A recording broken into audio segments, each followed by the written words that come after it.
محترم ناظرین، update four vision میں آپ کا استقبال ہے۔ آج ہم عورتوں کے مخصوص مسائل لے کر حاضر ہیں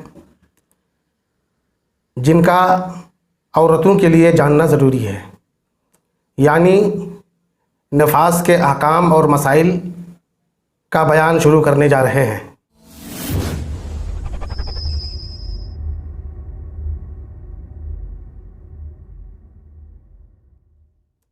نحمدہ ونصلی ونسلم علی حبیبہ الکریم، بسم اللہ الرحمن الرحیم۔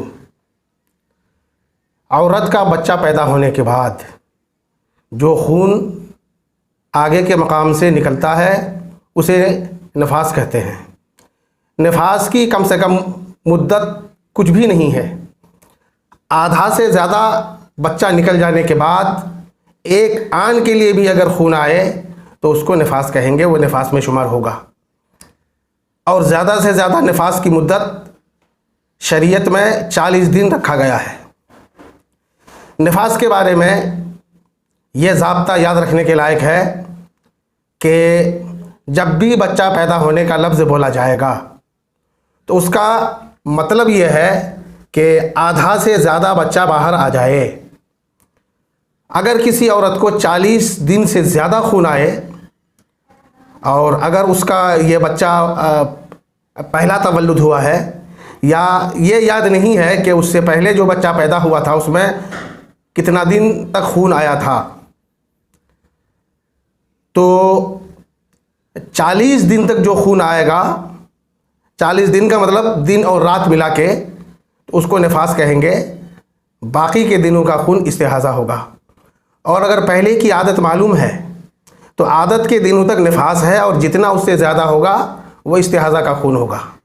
مثال کے طور پر یوں سمجھیں کہ کسی عورت کو عادت تھی 30 دن کی اور خون آیا 45 دن، تو 30 دن نفاس کا ہوگا اور 15 دن کا خون وہ استحاضہ میں شمار ہوگا۔ اگر کسی عورت کا خدا نہ کرے ایسا ہو، حمل ساقط ہو جائے، حمل گر جائے اور بچے کا عضو یعنی ہاتھ، پیر، انگلیاں یہ سب بن چکا ہے، تو اس کے بعد آنے والا خون نفاس ہوگا۔ اور اگر حمل ساقط ہو جانے کے بعد اور اگر حمل ساقط ہونے سے پہلے کچھ خون آیا، کچھ خون بعد میں آیا، تو پہلے والا خون استحاضہ ہوگا اور بعد والا خون نفاس کا ہوگا۔ اور اگر حمل ساقط ہونے کے بعد 3 دن تک خون جاری رہا اور اس سے پہلے 15 دن تک اس کے پاک رہنے کا زمانہ گزرا، تو یہ خون نفاس میں شمار ہوگا۔ اور اگر 3 دن سے پہلے ہی خون بند ہو گیا یا خون آنے سے پہلے پورے 15 دن تک پاک نہیں رہی تو وہ استحاضہ میں شمار ہوگا۔ کسی عورت کا 2 بچہ بھی پیدا ہوتے ہیں، جڑواں بچہ، تو پہلا ہی بچہ کے بعد، پہلا بچہ جب پیدا ہو جائے تو پہلا بچہ کے پیدا ہونے کے بعد ہی جو خون آئے گا وہ نفاس میں شمار ہوگا۔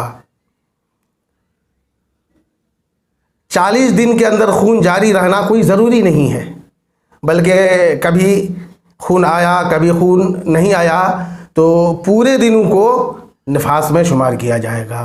رب تبارک و تعالیٰ کی بارگاہ میں دعا ہے کہ ہم تمام لوگوں کو اور ہماری ماں بہنوں کو شریعت مصطفیٰ پر عمل کرنے کی توفیق رفیق عطا فرمائے۔